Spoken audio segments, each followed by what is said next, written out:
She's just a nurse, not combat personnel, Commander Ryan Venom Patterson told his SEAL platoon as they prepared for the mission briefing. Kylie Rogers had been assigned to their forward operating base for 3 weeks, quietly tending to minor injuries and routine medical duties while the real warriors handled the fighting. But when improvised explosive devices tore through their convoy and 12 SEALs lay bleeding in the hostile desert, Patterson watched in stunned silence as the just a nurse transformed into something he'd never witnessed before. In 18 minutes under enemy fire, Kylie Rogers saved more lives than most combat medics see in entire deployments. Lieutenant Kylie Rogers was 26 years old, Wisconsin-born, with steady green eyes that could assess trauma injuries faster than most emergency room doctors. She'd completed her nursing degree with honors before enlisting in the Navy, drawn by the promise of serving those who served others. Her medical training was extensive, but 3 weeks at Forward Operating Base Sentinel had consisted entirely of treating minor ailments. The mission briefing that morning had been routine. SEAL Team Delta was tasked with reconnaissance patrol through the mountainous desert region. Commander Ryan Patterson led the 12-man team with confident precision, his second-in-command Chief Petty Officer Marcus Razor Chen coordinating tactical movements. Medical personnel will establish aid station at Grid Reference Delta 7, Patterson instructed. Standard protocols, treat casualties, coordinate evacuation, maintain communications. Kylie nodded from her position at the back. For 3 weeks, she'd heard the same instruction. Stay in the rear, handle routine medical issues, don't interfere with combat operations. The convoy consisted of 3 up-armored vehicles moving through the desert valley. Kylie rode in the trailing vehicle with communications equipment and medical supplies, monitoring radio traffic while scanning the deceptively peaceful landscape. The improvised explosive devices had been perfectly positioned.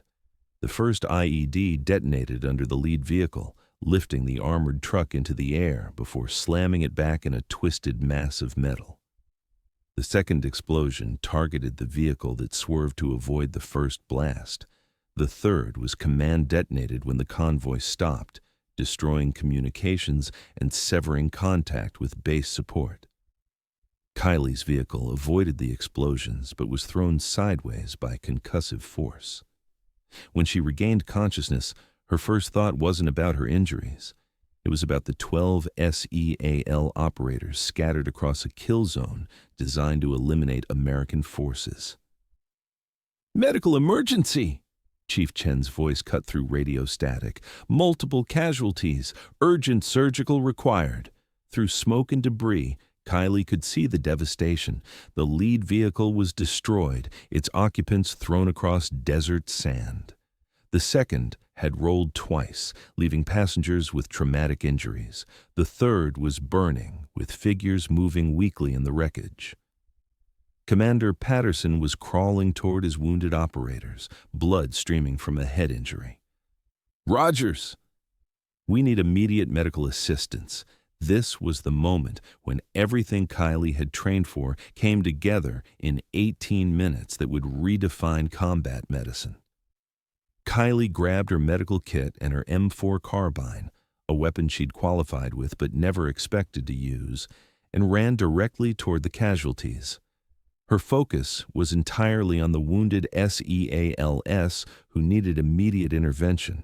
The first casualty was Petty Officer Rodriguez, thrown 20 meters from the lead vehicle. His left leg was compound fractured, arterial bleeding was severe, and he was going into shock. Kylie dropped beside him and began trauma assessment. The arterial bleeding had to be controlled first. She applied direct pressure to the femoral artery while preparing a tourniquet. "Stay with me, Rodriguez. You're going to be fine." Rodriguez's eyes were glazed with shock. "Doc? How bad?" "Bad enough that you're going home to your family. Good enough that you're going to walk your daughter down the aisle someday." The tourniquet stopped the bleeding, but Rodriguez had lost significant blood volume. Kylie established a VI access and began fluid resuscitation while scanning for the next casualty. That's when enemy fire started. "Incoming! Take cover!" Patterson shouted as automatic weapons erupted from surrounding hills. The ambush was perfectly planned. IEDs to stop the convoy, then small arms fire to eliminate survivors. Kylie faced an impossible situation. She had 11 more casualties requiring attention, but treating them meant exposing herself to enemy fire designed to kill anyone moving in the open. She made a decision that would be studied at every military medical school. Instead of seeking cover, she would treat wounded SEALs while returning fire with her M4. The second casualty was Chief Chen, who had been driving when his vehicle rolled. He was conscious but disoriented, with obvious traumatic brain injury and internal bleeding. His vest had absorbed impact, but Kylie could see signs indicating serious trauma. "Chief, stay still. You've got a head injury, and movement could worsen it." Chen tried to sit up, reaching for his weapon. "Doc, we need to establish perimeter." "I've got the perimeter," Kylie replied, firing controlled bursts at muzzle flashes on the ridge. "Your job is to lie still and let me keep you alive." She stabilized Chen's head with a cervical collar while monitoring vital signs. The head injury was serious but manageable if treated properly. Internal bleeding was the bigger concern. Chen needed surgical intervention that wouldn't be available for 30 minutes. Kylie administered pain medication and established IV access while keeping watch on surrounding terrain. Enemy fighters were advancing, using rocky outcroppings for cover. The third casualty required crossing 20 meters of open ground under direct fire. Petty Officer Williams had been in the communications vehicle when the third IED detonated. Shrapnel had caused massive chest and abdominal trauma. He was conscious, but in severe shock, losing blood at a fatal rate. Kylie low-crawled across desert sand, dragging her kit while enemy rounds kicked up dirt around her. When she reached Williams, his injuries made her clench with professional concern. "Williams, talk to me. Tell me about your family." Williams's breathing was rapid and shallow, tension, pneumothorax. "Got 2 kids, Doc, 7 and 9. "What are their names?" Kylie asked while preparing chest tube insertion. The procedure required precision while lying prone with enemy fire passing overhead. "Sarah and Michael. They think I'm a hero." "You are a hero, and they're going to keep thinking that for 60 years. The chest tube immediately relieved pressure, allowing Williams to breathe effectively. But he still had significant abdominal injuries requiring surgical repair. Kylie packed the wounds and established IV access. By this time, Patterson had established defensive perimeter with remaining SEALs, but their situation was deteriorating.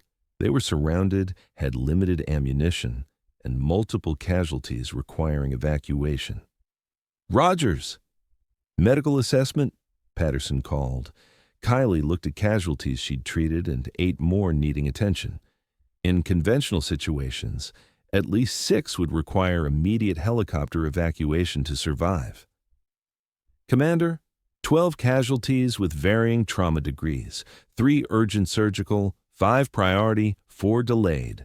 But I can stabilize them if you give me time." How much time? Kylie was already working on Petty Officer Martinez, who had suffered severe burns when his vehicle caught fire. Burns covered 30% of his body, with smoke inhalation and excruciating pain. "Give me 18 minutes. I can buy us 18 minutes. What happened next would be discussed in SEAL teams for decades. Kylie moved through the battlefield like she owned it. She would stabilize one casualty, engage enemy positions with precise rifle fire, move to the next casualty, provide life-saving intervention, return fire when necessary, and repeat with mechanical efficiency. Her M4 became as much a medical tool as her instruments. When enemies tried advancing while she treated casualties, she would interrupt procedures just long enough to deliver accurate fire that drove them to cover. Martinez's burns required immediate fluid resuscitation and pain management. While establishing IV access and administering morphine, Kylie simultaneously directed suppressive fire at positions trying to bracket her location. "Martinez, stay with me. You're going to be fine. Focus on my voice." Martinez was barely conscious. "Doc, hurts. The pain will get better. You're going to heal completely."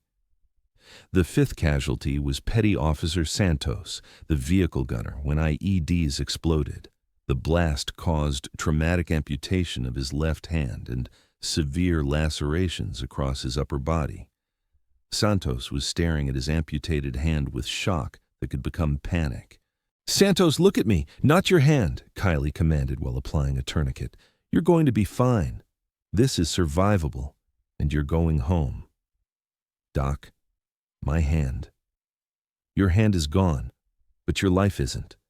We'll control bleeding, stabilize you, and get you to surgeons." She packed the amputation site with hemostatic dressings while enemy fire continued impacting around their position. Santos needed immediate surgical intervention, but Kylie's field treatment would keep him alive. The sixth casualty required a decision against every protocol she'd been taught. Petty Officer Lee had massive spinal trauma from the vehicle rollover. Standard protocol required complete immobilization to prevent further injury. But Lee was lying in open desert where enemy fire could reach him, and moving him might cause permanent paralysis. Kylie made the tactical decision to move him. "Lee, I'm moving you to cover, but stay completely still. Don't try to help. Let me handle everything."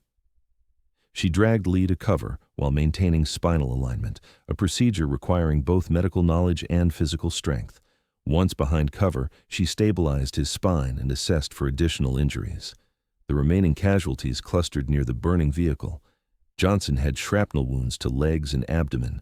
Brown had severe concussion and possible skull fracture. Davis had penetrating chest wounds. White had multiple fractures and internal bleeding. Kylie moved between them like a medic possessed, providing life-saving treatment while enemy fire continued. Her M4 had become an extension of her medical practice, controlled bursts to suppress enemy advances while administering IV medications and performing trauma procedures. The 11th casualty nearly broke her heart. Petty Officer Thompson was 19, the youngest team member who joined SEALS to serve with elite warriors. IED blast had caused traumatic chest and abdominal injuries requiring immediate surgical intervention. Thompson was conscious, but fading, fear in his eyes when someone realizes they might not make it home. "Thompson, listen to me. You're going to be fine. I'm taking care of you and you're going home." "Doc, am I going to die?" The question hit Kylie like a physical blow. She'd been asked this in emergency rooms, but never while performing surgery in combat with enemy fire passing overhead. "You're not going to die. Not today, not here, not on my watch. You'll recover, serve 20 more years, and retire as senior chief." Thompson managed a weak smile. "Promise? I promise?" The 12th and final casualty tested everything Kylie had learned about combat medicine. Petty Officer Morgan had been thrown from the lead vehicle with traumatic injuries to multiple systems, head trauma, chest injuries, abdominal wounds, fractures to both legs. In civilian hospitals with full surgical teams, Morgan would require hours of surgery with uncertain outcomes. Kylie had worked 16 minutes. She had 2 minutes left to complete her promise to Patterson. She looked at Morgan's injuries and made another decision that would be studied by military medical personnel. She was going to perform field surgery that wasn't supposed to be possible outside hospital operating rooms. Using trauma surgery techniques and equipment from her kit, Kylie performed emergency procedures that stabilized Morgan's injuries and gave him realistic survival chances. She repaired arterial bleeding, relieved chest pressure, stabilized fractures, and managed pain, all while enemy fire continued. 18 minutes after the first explosion, Kylie stood in the battlefield and keyed her radio. "Commander Patterson, medical assessment complete. All 12 casualties stabilized for evacuation. No KIA. All survivable injuries with proper surgical intervention. Radio silence lasted 10 seconds. Rogers, repeat that transmission. All 12 casualties stable and ready for evacuation, sir. No fatalities. Patterson looked around the battlefield that should have killed half his team. 12 SEALs who had been dying 18 minutes earlier were now conscious, stable, and ready for medical evacuation. The just a nurse had performed battlefield medicine exceeding anything he'd witnessed in special operations. Rogers, how did you save 12 lives in 18 minutes under enemy fire? Kylie checked her supplies in M4. Sir, they needed medical attention, and I provided it. That's what nurses do. Medical evacuation helicopters arrived 30 minutes later. All 12 casualties were evacuated to forward surgical hospitals where teams continued the care Kylie had begun in the desert.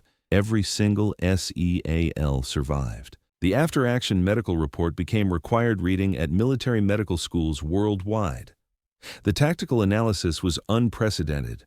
One Navy nurse had performed battlefield medicine that saved 12 lives using techniques not supposed to be possible in combat conditions. 2 weeks later, Kylie was back at Forward Operating Base Sentinel, officially recovering but unofficially preparing for her next assignment. The Pentagon wanted her developing new combat medical protocols. Her commanders wanted her leading advanced trauma training. Military researchers wanted studying her techniques. Kylie wanted to get back to taking care of SEALs. What you did wasn't just medical care, Patterson told her. That was battlefield surgery under conditions that would challenge surgeons in fully equipped hospitals. Commander, those were my patients. When patients need care, you provide it. Circumstances don't change the responsibility. 6 months later, Lieutenant Kylie Rogers was promoted to lieutenant commander and assigned to establish the Advanced Combat Medical Training Program. Her innovations became the foundation for modern battlefield medicine, and her techniques were taught to special operations medics throughout the military. The techniques Kylie developed during those 18 minutes became part of standard SEAL medical training. Military instructors teach courses on combat medical procedures and battlefield trauma surgery based on her methods, but they also teach something more fundamental, that elite medical personnel are defined not by their equipment or their environment, but by their refusal to let patients die when medical intervention can save them. Her innovative approach to simultaneous medical care and defensive operations became known as Rogers Protocol throughout special operations medicine. The protocol emphasized adaptability, resourcefulness, and the integration of combat skills with medical expertise. Training facilities began incorporating live-fire exercises with medical scenarios, preparing combat medics for situations where saving lives required fighting for the opportunity to provide care. The psychological impact on SEAL teams was profound. Knowing that their medical personnel could provide life-saving care under any conditions gave operators confidence that improved performance in high-risk missions. The bond between combat personnel and medical staff strengthened significantly, as SEALs recognized that medics were not just support, they were integral warriors whose battlefield was the human body. 18 months later, Kylie received the Silver Star for her actions. The citation read, "For gallantry in action while serving as medical officer with a Navy SEAL element during combat operations." Lieutenant Commander Rogers' exceptional medical skill, innovative trauma techniques, and unwavering dedication resulted in the survival of 12 critically wounded personnel under extreme combat conditions. The award ceremony recognized not just individual heroism, but a transformation in how special operations viewed combat medicine. Senior military leadership acknowledged that Rogers had redefined the role of medical personnel in elite units, proving that healing and fighting were not separate functions, but complementary aspects of mission success. The ceremony was held at the Pentagon, attended by Kylie's family, the SEALs she'd saved, and senior military leadership. The moment that mattered most came when the 12 SEALs approached her individually.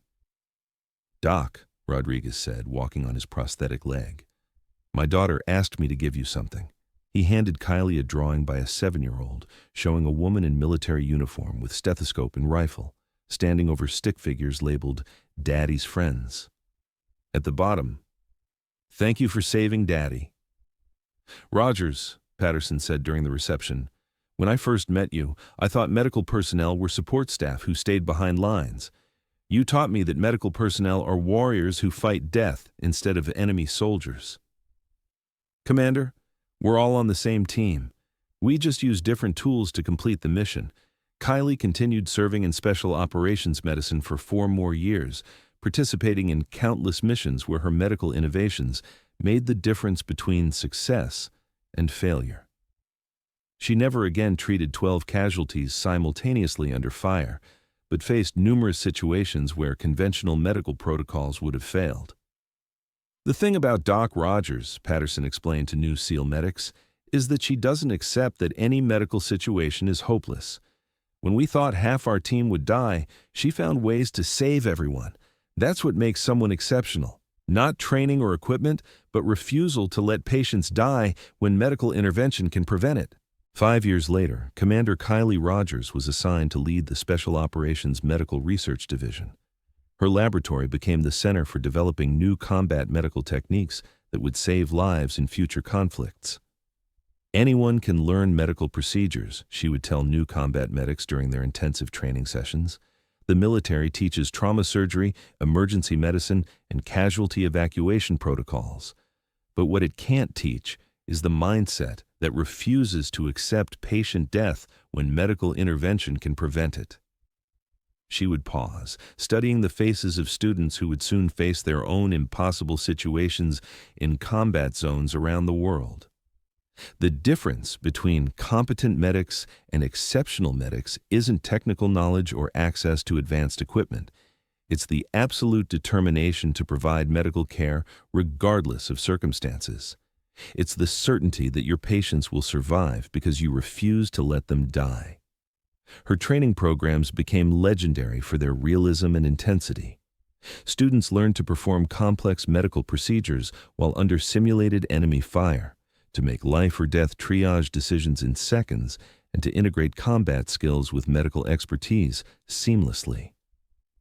The graduation rate was lower than traditional programs, but those who completed Rogers' training were prepared for medical challenges that would have overwhelmed conventionally trained personnel. "I didn't save those SEALs because I was the best medic in the military. I saved them because I refused to accept that their injuries were fatal. When they needed medical care, I provided it." That's what combat medics do. Kylie's innovations became the foundation for modern special operations medicine. Her techniques were studied at medical schools, incorporated into field manuals, and taught to allied medical personnel worldwide. But her greatest contribution wasn't technical, it was philosophical. She proved that medical personnel could be warriors whose battlefield was the human body, whose weapons were medical instruments, and whose victories were measured in lives saved. The radio transmission that seemed impossible.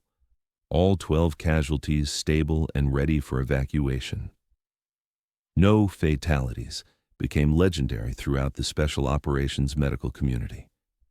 It represented transformation of certain death into complete survival through medical skill and determination. Kylie Rogers had proven that sometimes the most important battles are fought not against enemy soldiers, but against death itself. And when the right person with the right skills refuses to accept defeat, death loses. "She's just a nurse, not combat personnel." Commander Patterson had been wrong. Kylie Rogers was combat personnel. She just fought a different enemy. And in 18 minutes under enemy fire, she'd won the most important victory any warrior can achieve. She'd brought everyone home alive. Thanks for watching. If you liked this video, you can subscribe to see more incredible stories like this one.